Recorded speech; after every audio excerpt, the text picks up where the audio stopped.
Place à présent à notre feuilleton de la semaine consacré à la quête du bien-être.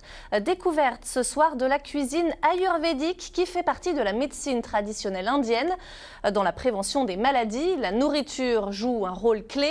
Certains ont donc décidé de se former au cours d'un stage, pas en Inde, mais dans les Vosges. Un reportage de Styliana Pev et Lucie Philippot.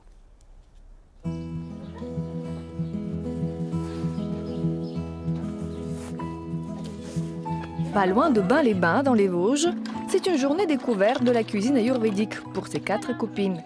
Au programme, des légumes ultra frais, bio, de saison, cuisinés selon des principes venus de l'Inde. On va s'occuper des concombres, mais par contre, les concombres, on va juste les laver et on va utiliser aussi le verbe du concombre. Vous allez voir pourquoi. Une journée chez cette chef passionnée de la philosophie indienne. Je ne vais pas toutes les laver parce que l'Ayurveda, en fait, par les pratiques de yoga, de méditation, de marche aussi, parce que la marche, ça peut être méditatif.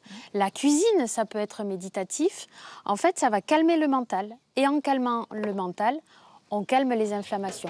On calme les inflammations, et bien, on évite les désagréments, les pathologies et après, peut-être plus tard, les maladies. Voilà. Donc, si on se nourrit bien, eh bien, on va bien. Salé, sucré, acide, amer, le respect des saveurs est obligatoire. L'Ayurveda considère la nourriture comme un remède. Il faut ni trop peu. En Ayurveda, rien n'est interdit, tout avec parcimonie. C'est du beurre doux.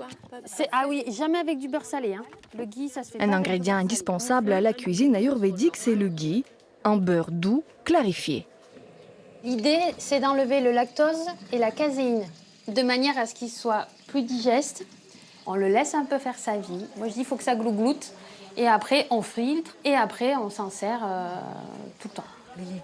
C'est aussi utilisé pour confectionner, pour fabriquer les offrandes aux dieux. Ils se servent aussi de ça. Donc, c'est leur or, en fait. Ils appellent ça, c'est l'or indien. Mais alors, l'odeur, même dehors, tu le sens, c'est fou, hein.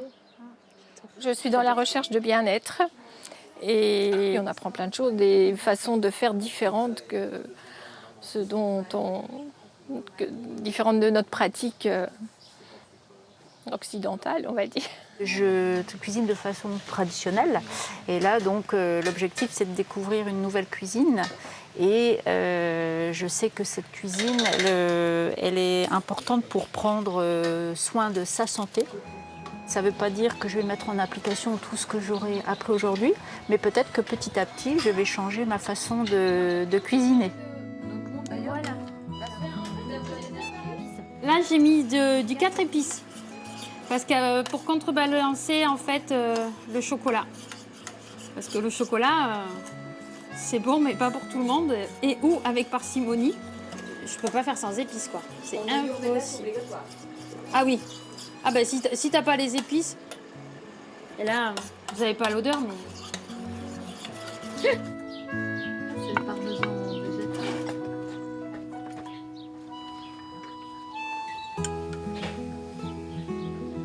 Donc c'est beau, c'est bon, et puis on sait en même temps que c'est super bon pour la santé. Au menu, soupe de concombre au lait de coco, cachat de sarrasin aux légumes d'été et fondant à la patate douce. Moi je dis toujours, hein, mon corps c'est mon outil pour avancer dans la vie. Et si je mange bien, ben, je vais bien, et puis on peut faire plein de choses après, quoi. Moi je pense que c'est à la portée de tout le monde, enfin tout le monde qui aime bien cuisiner quand même, parce qu'en fait les produits bruts, on les a, là ce sont des légumes, on les a épluchés, on les a coupés. Tout est fait pas à pas pour arriver à un plat complet et non, rien n'est compliqué. Mais sinon, c'est tout à fait ce qu'on a fait. Hein.